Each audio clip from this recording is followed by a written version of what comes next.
sharper than a razor, eyes made of lasers, bolder than the truth. They won't be locked up in the system, 'cause I'm on a mission. Blame it on my youth. Too long I've been out here on my own. Now I'm about to bring it home like a rolling stone. I ain't never been afraid to die. Look a man in the eye. I come to give you what you love. It's time to give you what you love. I'ma give you what you love.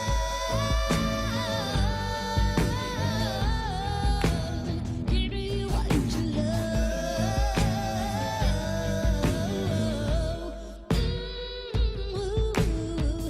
I am sharper than a switchblade, first and last of what God made, and that's the truth.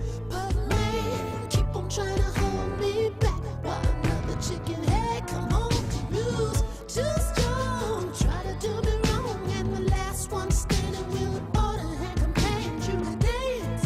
Oh, dance. Run tell your preacher and your teacher, I'ma give you what you love. I got to give you what you love.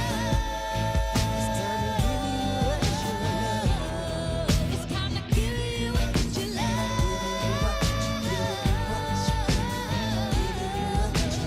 Give you what you love. Give you some love.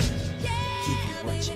I said I take your time, take what you love, baby, just enough, but never too much, baby. Take your time, take what you love, and when it baby cry, you better look at that, baby. Take your time, take what you love, baby, just enough, but never too much, baby. Take your time, and when it give me some love, won't you give me what you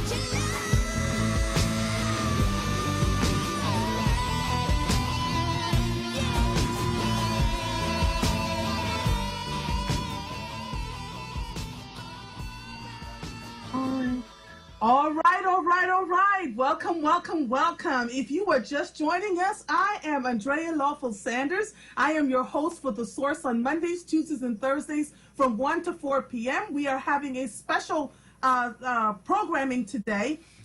Today we're doing a day-long EcoWord Environmental Justice Summit. In recognition of Indigenous Peoples Day, notice we're not saying Columbus Day, we will explore topics at the intersection of Black and Indigenous rights, income, and the environment. This multimedia virtual event will feature Majora Carter, Radmila Cody, Sherelle Barber, Maurice Sampson from the Source Reporting Collaborative, the Oro family, activists, artists, and other thought leaders.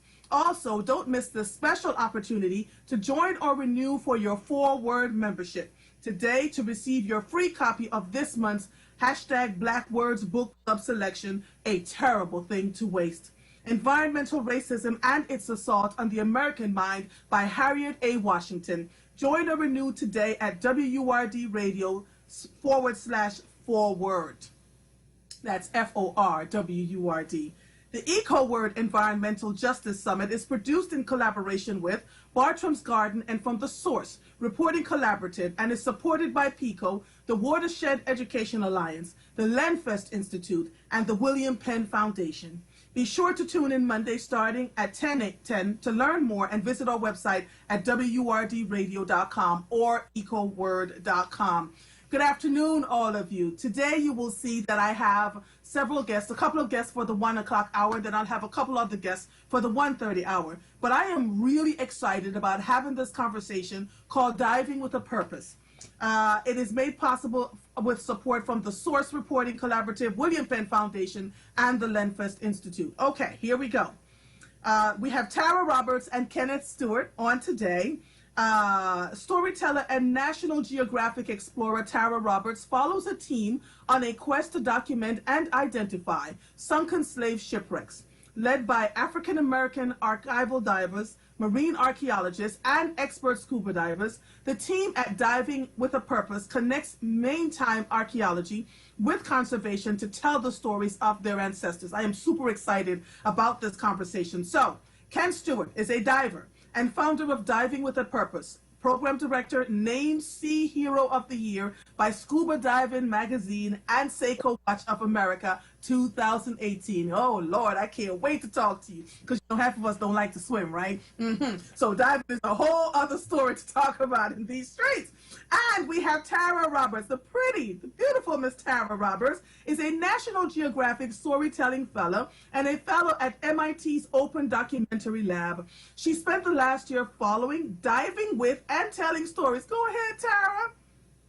About Black scuba divers as they search for and help document slave shipwrecks around the world. Her goal is to reimagine and reframe the origin story of Africans in the Americas, and to tell stories that humanize and bring empathy, nuance, and complexity to their human journey. Tara has also worked as an editor for Cosmo Girl, Essence, AOL, Ebony, and Heart and Soul, and edited several books for girls. She founded her own magazine for women, Too Bold for Boundaries. Oh, my Lord, I'm going to enjoy talking to the two of you. And she spent an amazing and fulfilling year backpacking around the world. Really, Tara, I can't wait to find and tell stories about women social entrepreneurs. This journey led to the creation of a social enterprise that supported and funded the big ideas of those female change agents, a stint running communications for Ashoka and time coaching social entrepreneurs for Red Bull's Amofico Academy. I cannot wait. Good afternoon to the both of you. Thank you so much for joining us today on our EcoWord Summit. How are you? Good morning. Good morning. Good morning. Good afternoon. Good afternoon, I should say. Good afternoon. Are you both on East Coast time? No, I'm on Central Time. You're on Central Time. I'm in Okay. Tennessee. You're in Tennessee. Okay, and Tara, you East Coast time? I'm East Coast. Yeah. You're in the East Coast. Okay, so listen, I'm super excited about this. Tell me, let me ask you first, if you don't mind. Mm-hmm. Were you always interested in becoming a diver, and how did you get involved in this process right here, where you're doing this collective, the Diving with a Purpose? This first question, no, I have not always been interested in diving, just like most African Americans. It kind of happened. I would say magically kind of happened. But over my diving career, I've been diving over 30 years, and just like most divers, after a while, diving it become a little boring. So to make a long story short, I had an opportunity to partner with a maritime archaeologist at the Biscayne National Park, and 16 years ago, we wound up forming Diving with a Purpose, right? Okay. And our first intent with Diving with a Purpose was to look for the slave ship called the Guerrero. The Guerrero, if your listeners don't know, was a slave ship that we think sunk somewhere in Biscayne National Park in 1827. There were 561 Africans on board. 41 of them died of the night of the sinking. We know everything about that ship, everything there is. We know the people that was on board, the salvage and so on, but we don't know where that ship is. Right? So you never found it? No. So for the last 16 years, we've been looking for it. And hopefully, in the next couple of years, we will finish our search for it. We hopefully to get some funding to finish the search for the Guerrero. So that's how it actually started, and then we've expanded to other slave ships that we're involved with. We are somewhat involved with the Catilda. We have, if you didn't know, Catilda is the last slave ship to reach the Americas in Mobile, Alabama. We have a gentleman in DWP who is involved with that work. And there's other ships, but I need to explain to your viewers, and a lot of people think that there is an abundance of slave ships out there that we can search for, or we can document, and that is not the case. Even though the diaspora, we think there was over 10,000 ships. A lot of them sunk, some in deep water, and some in shallow water, and we don't know where they all are. So we are trying to be involved with the search, and then hopefully we'll be able to document them when they do come. But as of right now, there are only 6 that's been found. Wow. This is so. Someone already texted me a question. Do any of the divers use submersible robotics? What, no, No, not yet. Not not yet. yet. Not yet. Okay. All right. So Tara, explain how you got involved in this work. It's all because of that man right there. His charismatic self invited me to be a part of this work. But the way that I came across diving with a purpose happened because I was living in DC at the time. And I went to the African American Museum there, or the National Museum of African American History and Culture. And there was an exhibit in the museum about diving with a purpose. And it captured my attention immediately. Right. And really, it captured my attention because there's this picture. Let's talk about this picture. It's this picture of this group of Black women in wetsuits on a boat, and they're hugging this guy right here. And they're all laughing, and they look just free. They look like superheroes to me. Yes. It's so funny. When I look at the picture now, I'm just like, I don't know where my imagination went with me. Yes. It's a normal picture, but something about it just really spoke to me. And then when I learned what they were up to, that this was about finding our history and telling our stories, I was blown away. Yes. So I ended up reaching out to Ken, and we became friends, and Ken invited me to start diving, and I did. Yes. So describe to those of us who are barely swimming, much less trying to figure out how to dive, what a day in the life of a diving expedition is like. In what great detail can you give to us? We've gone snorkeling, we've taken vacations, we swam like little dolphins, in regular water. But to go deep sea diving is something completely different, right? There are safety precautions that you have to take. There's some training that you have to go through.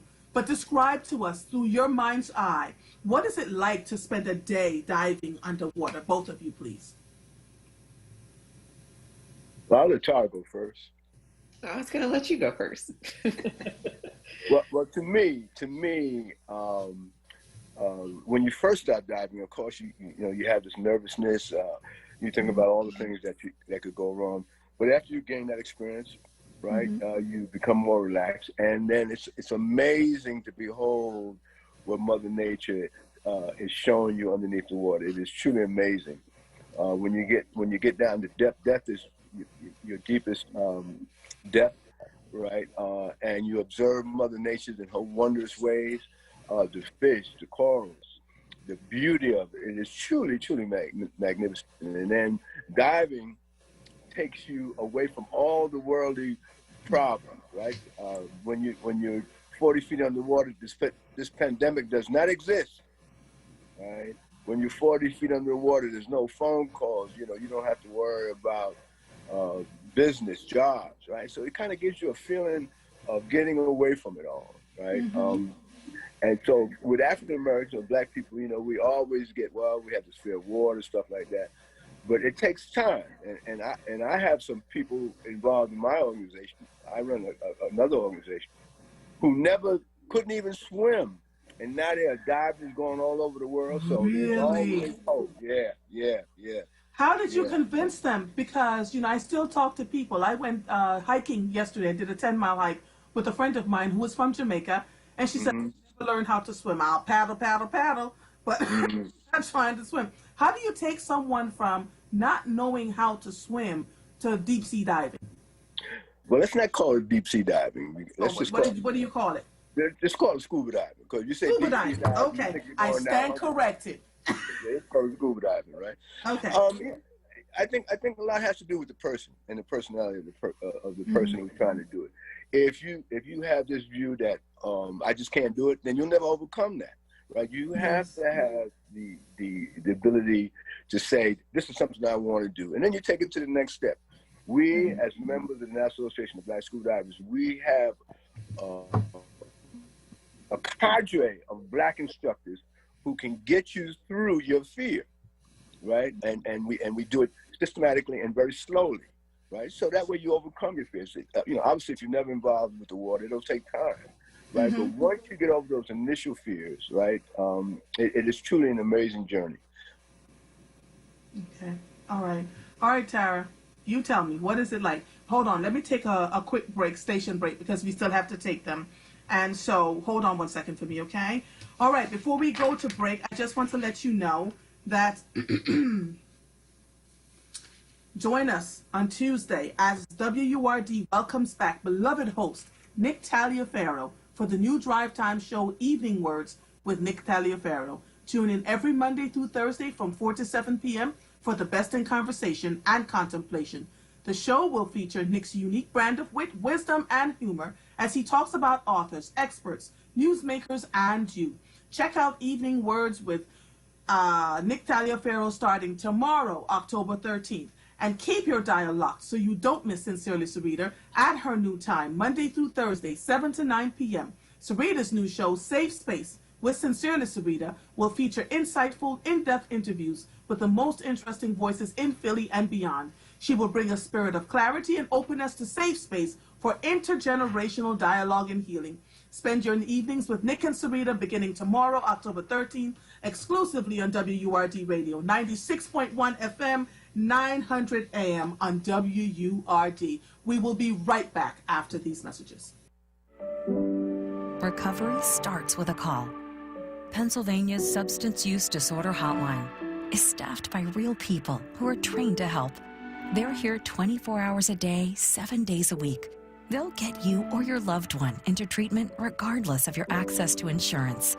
If you or someone you know is suffering from addiction, call 1-800-662-HELP. Recovery starts with a call. Paid for with Pennsylvania taxpayer dollars. New Voices for Reproductive Justice is registering Black women and their families in Philly to vote. The general election is on November 3rd. You can register to vote online at rock.vote/New Voices. That's rock.vote/New Voices. The deadline to register is October 19th. If you need assistance registering to vote, visit newvoicesrj.org.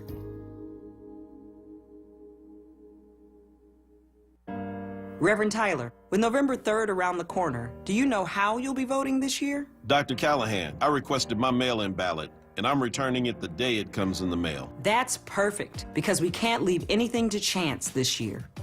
Already received your mail-in ballot? You're just a few simple steps away from turning your mailbox into a ballot box. Here's how. After selecting your candidates, place your marked ballot into the small secrecy envelope and seal it. It's a 2-envelope process, so then you'll place the small secrecy envelope into the larger one. Make sure to seal that one too. Sign and date it, and then it's as simple as dropping it in your mailbox, no postage necessary, or returning it to your county election office. And if you still want to sign up to vote by mail or find out where to drop off your mail-in ballot, visit votespa.com. I'm not waiting until November 3rd. I'm returning my mail-in ballot the day it comes in the mail. Or you can return your ballot to your county election office. I've got my plan. Make your plan to vote today. Paid for by Power Interfaith. Jefferson Health offers no-cost COVID-19 testing at St. Raymond of Pinafort Church. Testing is on Thursdays and Saturdays. For testing hours and more information, visit jeffersonhealth.org/community testing. Spend your evenings with Nick Taliaferro and Sincerely Sarita. Beginning Tuesday, October 13th, catch Nick Taliaferro as he returns to WURD Radio, Monday through Thursday, 4 p.m. till 7 p.m., followed by Sincerely Sarita from 7 p.m. till 9 p.m. Nick Taliaferro and Sincerely Sarita, exclusively on WURD Radio, 96.1 FM and 900 AM WURD. Streaming live on WURDradio.com, the WURD Radio app, or watch live on WURD TV via Facebook and YouTube.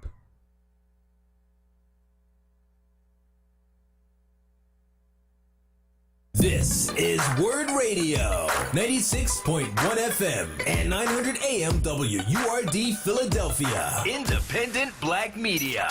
WURD TV. We're streaming live video of this conversation right now. Tune in on YouTube at onWURD or on Facebook at forward. WURD TV. Black Talk Media. Welcome back to the special day-long EcoWord Environmental Justice Summit, which is produced in collaboration with Bartram's Garden and from the Source Reporting Collaborative, and is supported by PICO, the Watershed Education Alliance, the Lenfest Institute, and the William Penn Foundation. We are on all day from 10 until evening. And so learn more or visit our website or WURDradio.com. If you are just joining us, I am Andrea Lawful Sanders, and I am your host for The Source on Mondays, Tuesdays, and Thursdays from 1 to 4 p.m. And today, this conversation we're having is called Diving with a Purpose, which is made possible with support from the Source Reporting Collaborative, William Penn, and the Lenfest Institute. With the few minutes that we have left before we have to go to the next interview, with climate change still in full effect, does sea levels rising, pollution, or tropical storms impact your work? Yes. We have two components. One is ocean conservation, of course, and then there's the maritime archaeology component. And we realize even the warming of the temperatures affecting not only the artifacts that's in the ocean, but also, of course, our coral reefs and all that. So, yes, it's definitely affecting our programs. Okay. Tara, where can we find the results of the research? Will any of the artifacts found be accessible to the Black community in the future? Yeah, this is probably more of a question for Ken, but I'll just... For Ken? Okay, all right. Well, I'll just say briefly, in the African American Museum, from the San Jose, which is a ship that was found off the coast of Cape Town, South Africa. They found, I don't know if any of your listeners are international, but some of those, they are. Some of those artifacts are also in the Iziko museums in South Africa. Okay. Iziko? It's I-Z-I-K-O. I-Z-I-K-O. Okay. Okay. So can you answer that for me, please, if you don't mind? Yeah. I mean, so that's a great question, because now, we have what we call 3D printing, right? Which can actually duplicate an artifact, right? So DWP, we ask our instructors to go out and do presentations to the community, especially to the African American community. So we have PowerPoint presentations, but now with 3D printing, we will be able to bring actual artifacts of the ones that we found. We were able to bring some shackles, cannonballs, cannons, anything that we can carry to the presentation. So that's going to be a new added component to our presentations. Okay. All right. So how can people contact each of you if they're interested? Let's say educators are interested in having presentations done. Museums would like to see the work or showcase the work. How can they reach you? They can reach me by going to the DWP website. DWP? Yeah, divingwithapurpose.org. Okay. www.divingwithapurpose.org. And on the website is many ways. All the instructors, all the lead instructors are on there. And if you click on their photographs, it has their emails. You click on my photograph, it has my email. Or at the bottom, there's another way to contact me. So there's plenty of ways to contact me, and then I usually respond quickly. Okay. Thank you so much. And Tara, how can we reach you? Because I'd like to reach out to you to talk about your excursion across the world. We have to end this interview in a minute, but I really want to talk to you. I would like to interview you both again. So how can we reach you? I think you've got my information, but for it's the same way, through Diving with a Purpose. Through Diving with a Purpose. Okay. All right. So, wow, that was good. Ken Stewart, diver and founder of Diving with a Purpose, and Tara Roberts, National Geographic Storytelling Fellow and a Fellow at MIT's Open Documentary Lab. We talked about their diving excursions looking for particular slave ships and a part of our history as we move forward in this next century. I cannot thank you both enough for being a part of this conversation. I look forward to let's look out for an email from my producer, Brianna, because I'd really like to talk to you both more in depth about this work. Okay? Thank you Not both a problem. for being a part of this. Okay. Thank you. Thank you. Oh, you're quite welcome. All right, we are going to take a quick break, and then we will be back shortly with our next set of guests.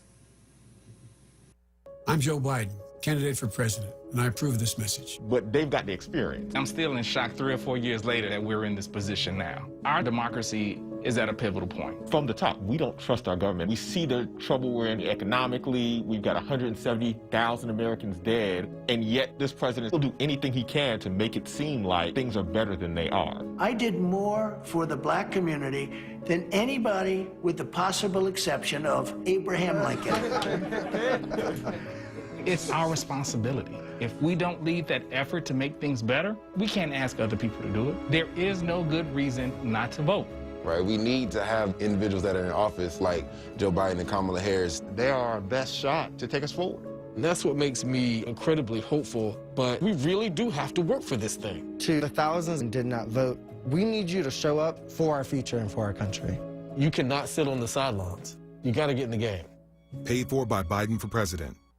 Keystone First VIP Choice HMO SNP Dual Eligible Special Needs Plan has a 4 out of 5 star rating and is one of the highest rated Medicare plans in the region. Keystone First VIP Choice and you are better together. If you live in Philadelphia, Bucks, Chester, Montgomery, or Delaware County, and you have both Medicare and Medicaid, choose the Medicare plan that is working to help you get better care. Enjoy extra benefits at no cost to you with Keystone First VIP Choice. You get benefits like dental, vision, and transportation to and from your medical appointments. They also cover a fitness membership to a gym of your choice. $150 toward over-the-counter pharmacy items. There's no copay for doctor's visits. They offer a large provider network, a great prescription plan, dental coverage, and even eyeglasses. Plus, you don't have to wait for open enrollment. You can change your coverage every quarter. Keystone First VIP Choice. The name you trust, the service you deserve. Call Keystone First VIP Choice today at 1-877-686-1760 or visit KeystoneFirstVIPChoice.com.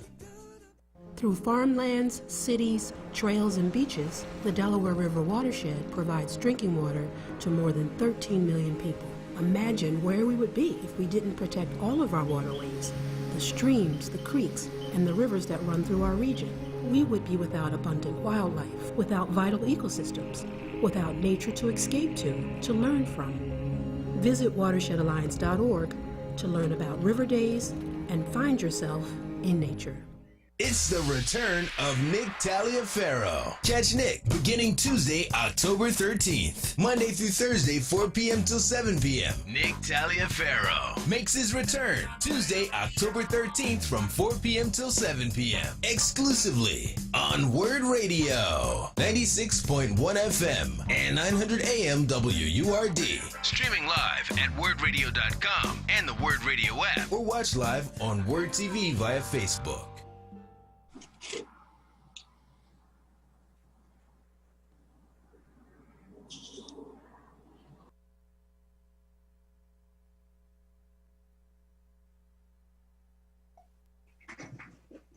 Stuff everywhere.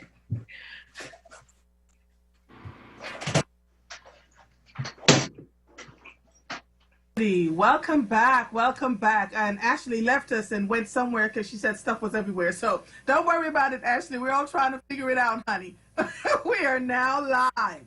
Hey, everybody. Hey. I am Andrea Lawful Sanders, and I am your host over here on WURD. I am usually the host of, well, not usually, I am the host of The Source on Mondays, Tuesdays, and Thursdays from 1 to 4 p.m. I am so excited to see all your beautiful faces and to have this conversation about the Freedom Georgia Initiative. So let me explain to folks who you are, and then we can go from there, right? By 1910, records show that more Black Americans owned land than ever before in the history of the United States. Over 14 million acres of land were owned by approximately 210,000 Black persons, leading some historians to refer to this time period as the height of Black land ownership. Wow, in 1910. Since then, however, Black land ownership has been on a steady decline. The Journal of Southern History, 1861, Baton Rouge, Southern Historical Association. And so you are the people, these are the people changing that narrative with over 100 acres of land in their collective possession and network. I cannot wait to have this conversation. So the guest today will be from the Freedom Georgia Initiative, Ashley Scott, Tabitha Ball, Holistic Art, which is Charlene Griffith. Did I say that oral? Did I say that properly? Yes. Charlene. Charlene. Okay, forgive my little Jamaican accent. You know I'm good. And Janine Kayembe. Did I say that properly? Yes, okay. Janine Kayembe. All right. Yes, at Oro. Okay, thank you. The Project Black X Oro was established in 2018. They have designed an off-grid small commercial farm using drought-resistant crops and native plants for medicine. Oh, my Lord. BIPOC farmers, designers, and builders will be invited to attend workshops and skill shares to further their work in the world. Charlene Griffith Oro and Janine Kayembe Oro and their 3 children journeyed during COVID-19 towards their 7 acres tiny home homesteading dreams. Through leading into unknown permaculture theory and reclaiming land for the benefit of Black and Indigenous people across the planet, they are growing in the life. I cannot wait. Charlene Griffith Oro is an interdisciplinary artist, social scientist, and cultural worker. Charlene owns arts background started in dance and theater and was born out of the 1980s, 90s era zeitgeist and modernism. They have been shaped by the overlaps of their Caribbean upbringing. Mute yourself, so please, if you're not speaking, because we can hear the noise in the background. They have been shaped by the overlaps of their Caribbean upbringing in the U.S. and their English immigrant experiences.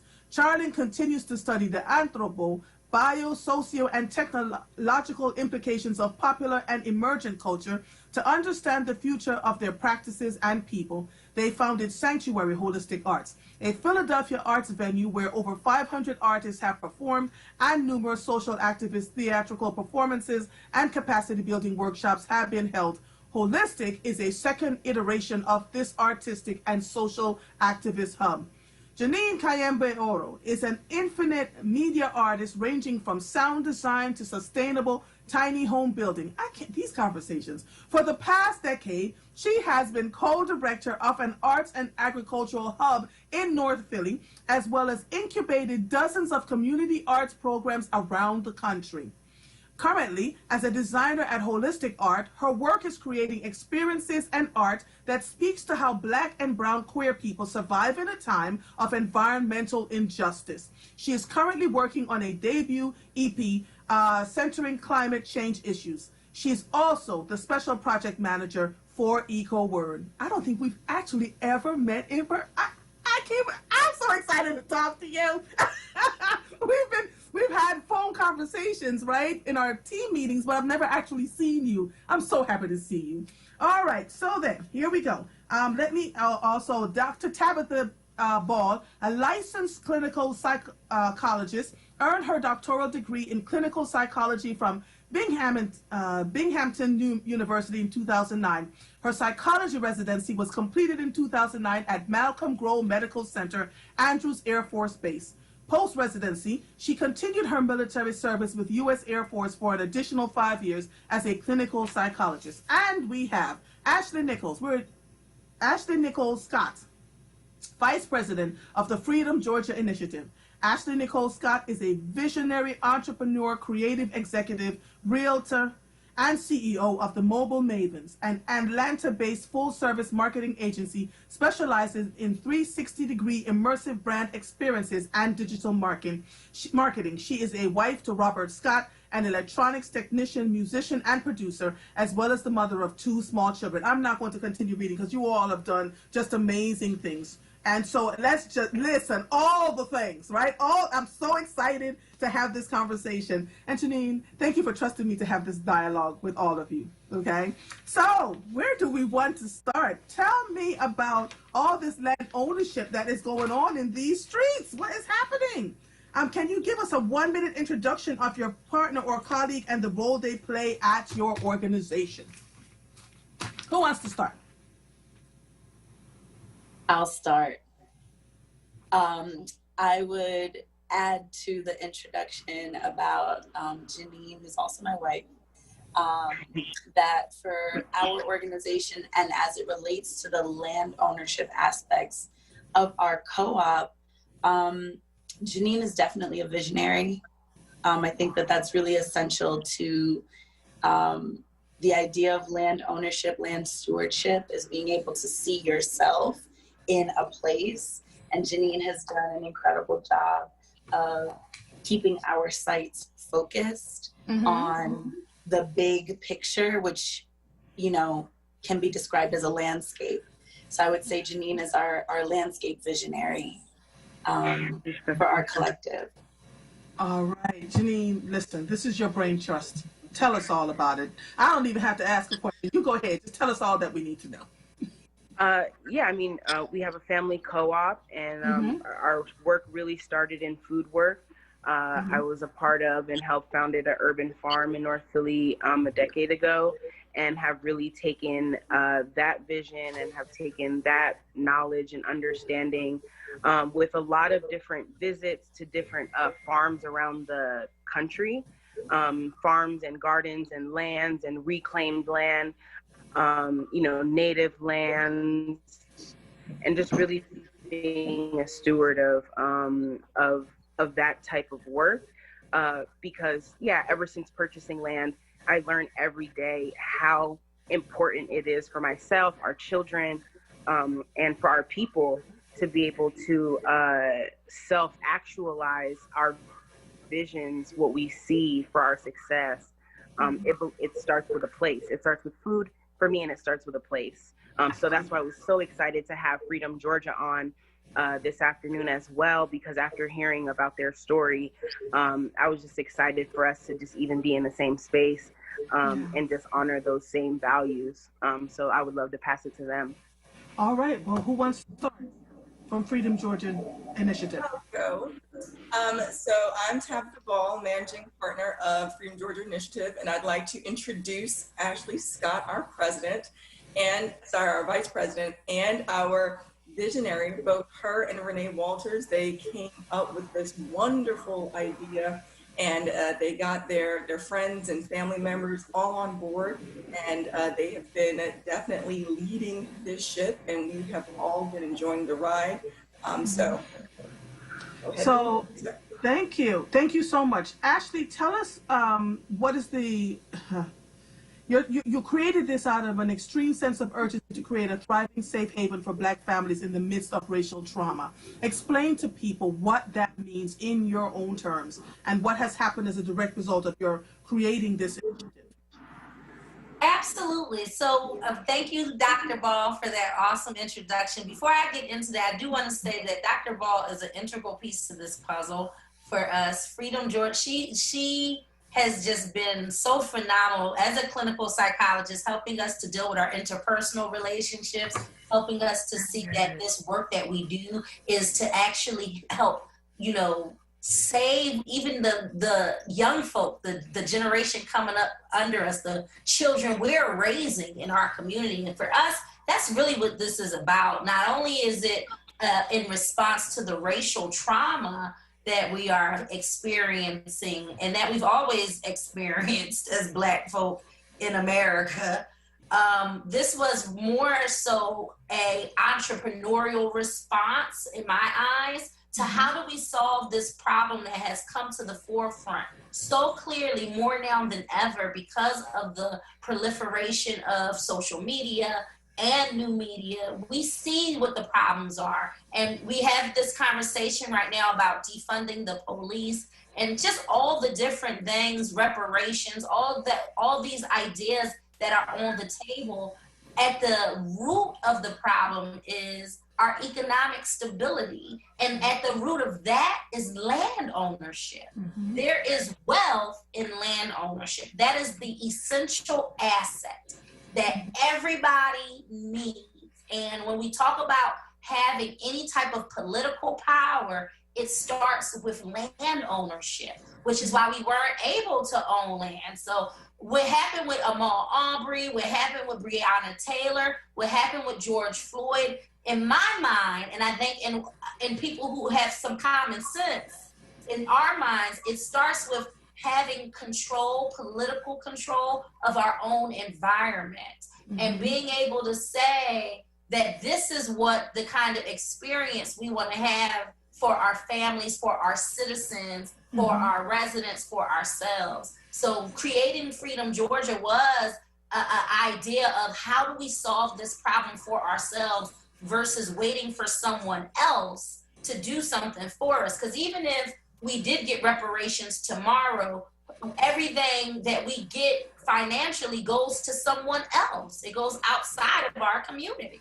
So having our own hyper local economy is how we get power to actually determine for ourselves how we want to live, because we're living in other people's neighborhoods, we're taking other people's jobs, other people are feeding us, other people are in control of our water sources. It's all these others, and we have to reclaim our power, and it starts with the land ownership. And I think that's why I called this conversation Black Land Reclamation, because it's a reclamation of definitely the land, but also of every single penny and cent. I, being here and having to build our home because we got it as a shell, and you know, we live in the desert, so there's not a lush landscape that we can, you know, really like eat from at the moment. Every single nail, every single screw, every single piece of lumber, every, you know, intricate tool that I buy, that's why I feel like it's that reclamation, because we're getting everything back. And we can keep everything that we have. I don't have to give it back. I didn't rent it. You know, this is always going to be ours. And I think that's why when we're dealing with the land, that's why it's a real environmental justice conversation, economic justice conversation, racial justice conversation to, you know, talk about and to discuss land reclamation within the Black community. Let me ask you this, Janine. How have you been, since you began this initiative, how many people have you been able to encourage and motivate and inspire to do exactly what you're doing? And how has been able to be bought? One of my friends is a songwriter for Kanye and all these different people, and she just texted me a piece of land in Tennessee yesterday. You know, she was like, "Hey, what about this one?" So, and even, you know, my wife can also answer this as well, because everyone is just fascinated and interested and ready.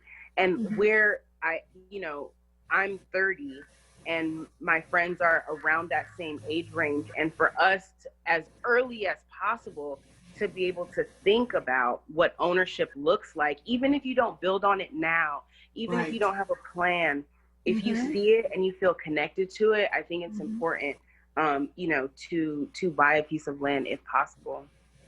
That's so interesting. So, Charlene, we have been, for those of us who have been having the conversations, I think for me, I think we need to stop having it silently and in private spaces, right? Because you can get a great piece of land, for instance, in Michigan for $1,400, right? People don't talk about these things, that we're able to help each other this way. And so, Charlene, as Janine was talking about, that, you know, we've got to get the young people to come up and do this, you know, start buying pieces of property. My oldest son, who's 28, just started doing just that, right?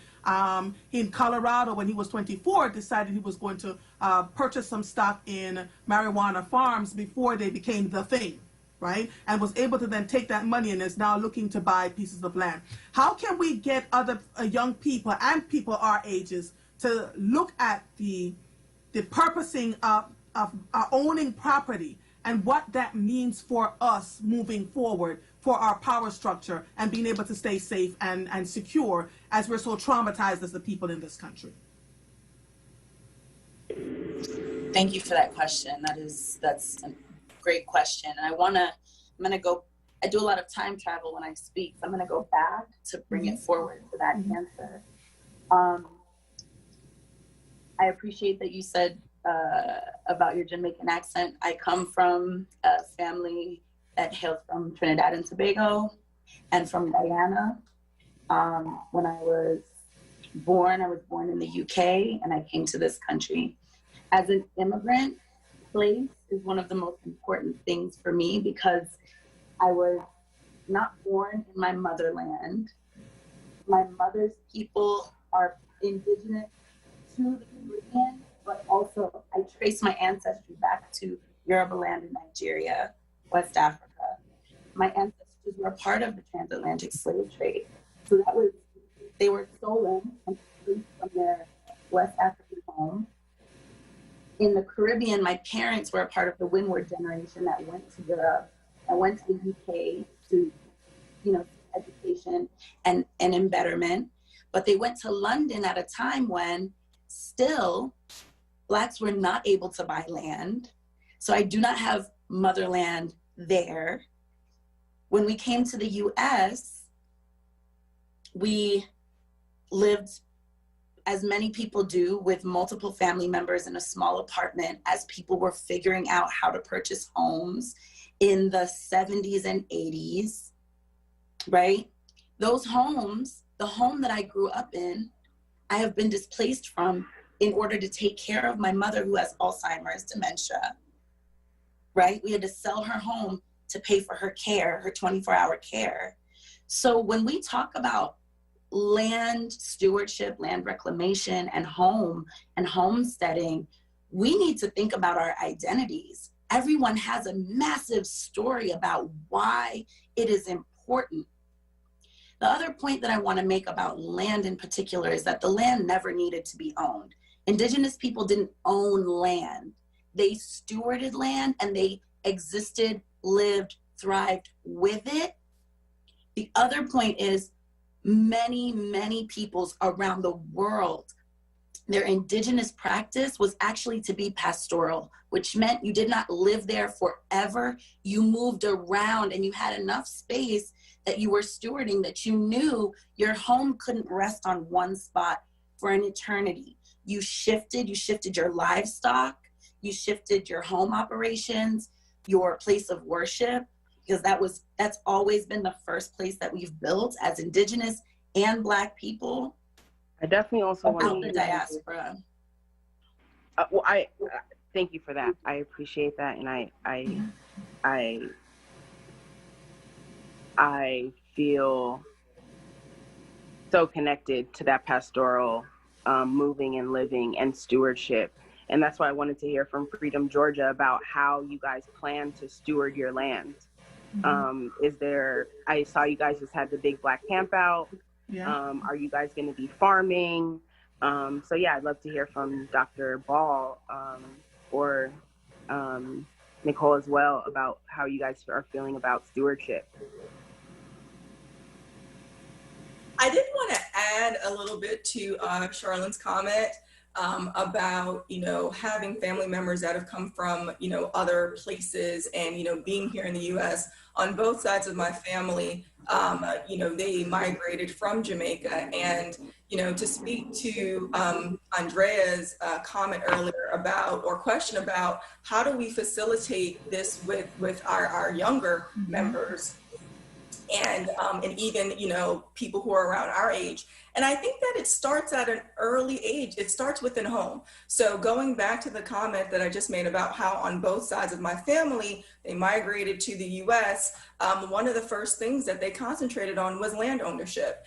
And this was something that was talked about, in our household. And so, growing up, I, heard the stories of my parents, and I saw the pride in their eyes when they talked about, this was ours. If a neighbor came by, it's like, this is our yard, this is our land. Hearing about, my aunt at 3 years old, roaming, the farm, all of that stuff added to where I am at today, and the interest in joining something like the Freedom Georgia Initiative, so that we can purchase land and we can show our children, we can show our neighbors, we can show members of our community, not only how it's done, but the importance of why we're doing it, as well as all of the potential outcomes of us stewarding this land, of us developing this land and cultivating this land, and welcoming other people to come onto the land and experience some of the benefits that we have to offer. So, Ashley? Yeah, go ahead. That we don't have all of our plans in place yet. We just knew that we wanted to buy this land. Like, all of this happened hard and fast for us. And what we're doing now is taking a beat to slow down and get the voices of other people who are more experts than we are. We've started listening to people and joining conversations like the African American Sustainability Summit. We're having conversations with our elders, like, you know, our Mama Sangoma, people who we know are genuine stewards that we trust to give us the answers, because we do genuinely want to create a place that is that honors the land, that honors the animals, that is environmentally friendly, but we also want to do it with a modern, new urbanism approach, because let's face it, we just regular Black folks. Some of us is newly woke, you know, where we are like, let's figure out how we make this happen in a way where honor, you know, the land, but at the same time not give up the amenities that all of us want, because that's the kind of balance we want to try to strike in Freedom, Georgia. So we're learning, and we're putting on our research caps and taking the voices of people, like I said, that we trust, because everybody, all skin folk ain't kin folk, and we really want to know, you know, that's the first rule in buying land, okay? Carla, did you have any? Yeah, go ahead. Yeah, I wanted to add where I was going with sort of referencing pastoral living was that for my children, for our children, from young, I've been traveling with them. And right now I understand that travel is a little bit more difficult, but even road trips have been really essential to the youthful mind, the young mind, in understanding the importance of moving around and seeing the world.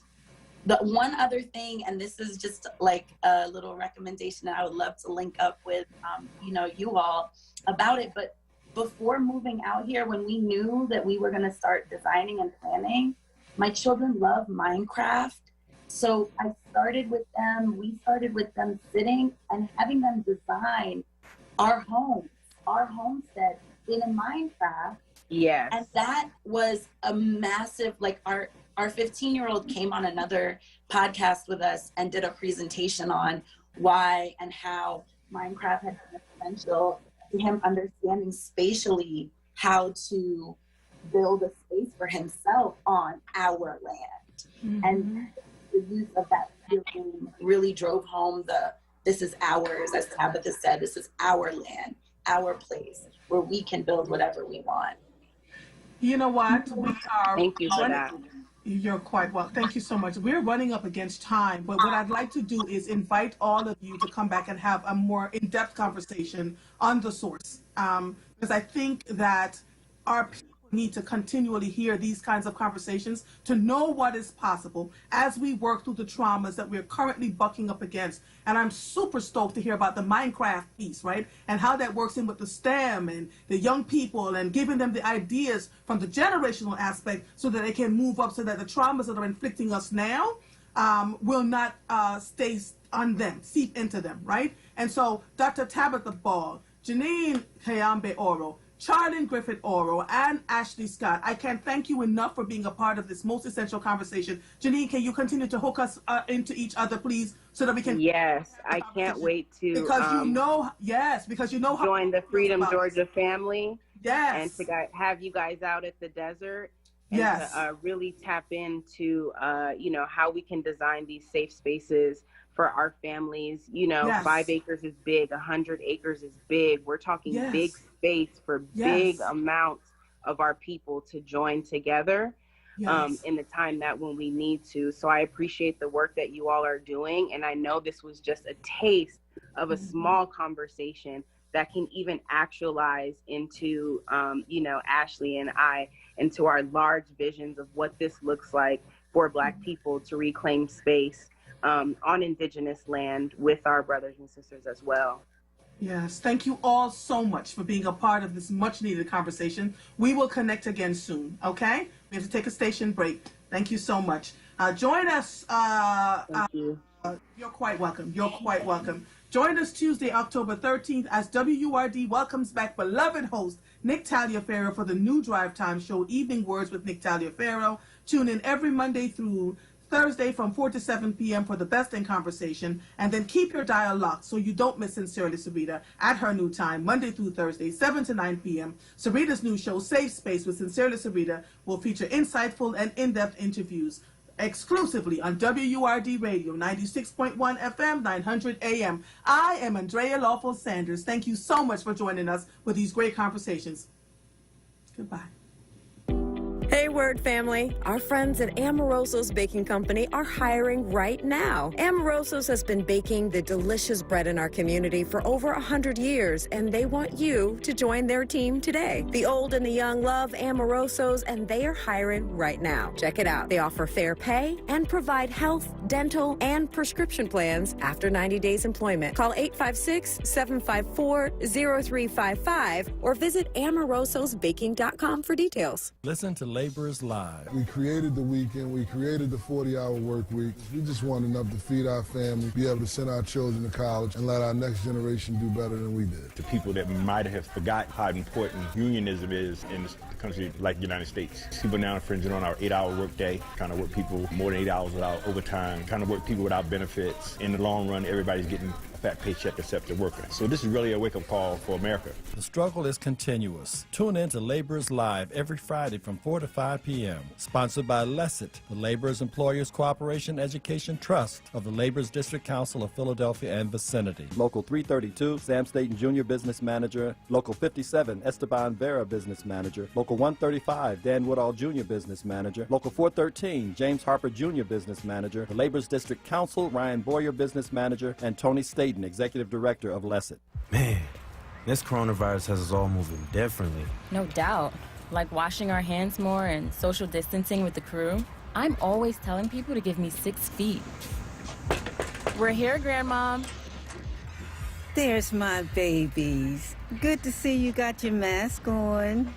Wear a mask. Stop the spread. For more information, visit www.pa.gov/COVID.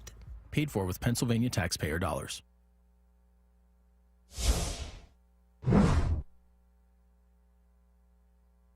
Hurry, hurry, come, let's go. Time's no longer on our side. Get on board quickly, this ship is going far. Get your loved ones, get your friends, find your place and settle in. We're not staying here, this ship is going far. It's going far, it's going far. To the land beyond the sky, it's going far.